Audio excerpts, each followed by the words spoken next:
Yon yung update natin mga bossing sa ating sitaw at yung okra natin, no.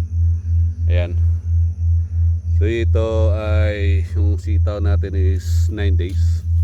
Tapos itong okra na nabansot na is 1 week, no, 7 days. Ayan yung update natin. So konti lang naman ang mortality. Ayan, namatay. Ayan. Tubo na. Tutubo na rin yung mga damo. So actually na-sprayan ko na ito ng ng contact herbicide, yung basta natin. So yun lang available kasi natin diyan. Yan, pinasadahan ko na rin para hindi ako magkahol sa oras pagtatanggal ng damo.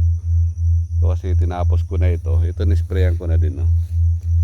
Yan, para ngayong na to, habang nag-i-sprayan ko na rin lahat to. Yan yung tira ko na herbicide. So model tayo ng panibagong herbicide. Ni-sprayan ko na rin yan para habang naghihintay may makapagtanim na ako dito.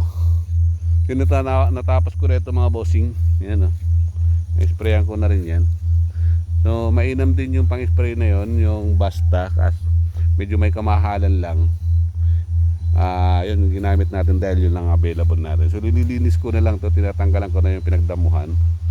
Yan, so dito nangangalahati na rin ako kahit pa paano. Natanggalan ko na ito.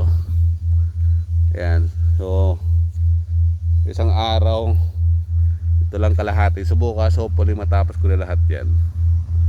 Yan, para magahok ko na yung iba, na magagahok ako dito kung kakayanin pa. So habang umuulan-ulan pa. Yan. At subukan kong iangat yung kung kakayanin ko. Iangat yung mga lupa. Papalahin ko. Ayan, oh. Tapos ko na itong side dito. Inuna ko na ito dahil yan, para mas mabigat kasi yun. So maubusan ako ng energy. Sira yung aking trolley, yung kartilya natin. So mano-mano kong hinahakot yan. Yan, so iaangat ko na ang lupa dito.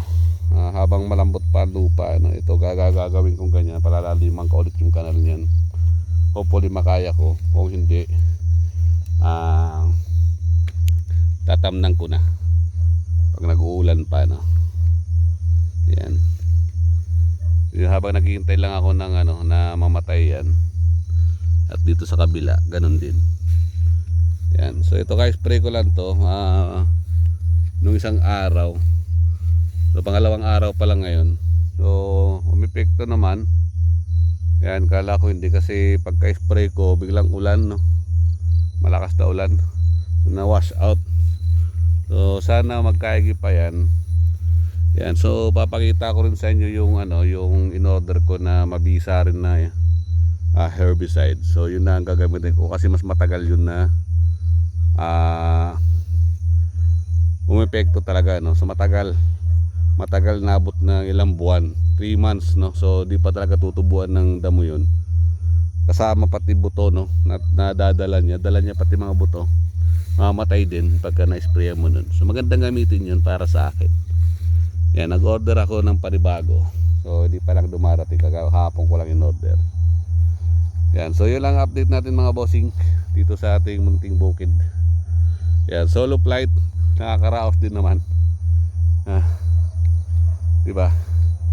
So maghapon, nararaos naman natin. So kaya marami pa ako lilinisin ito kabiya. Mas marami ito. Ito ay 15 bed.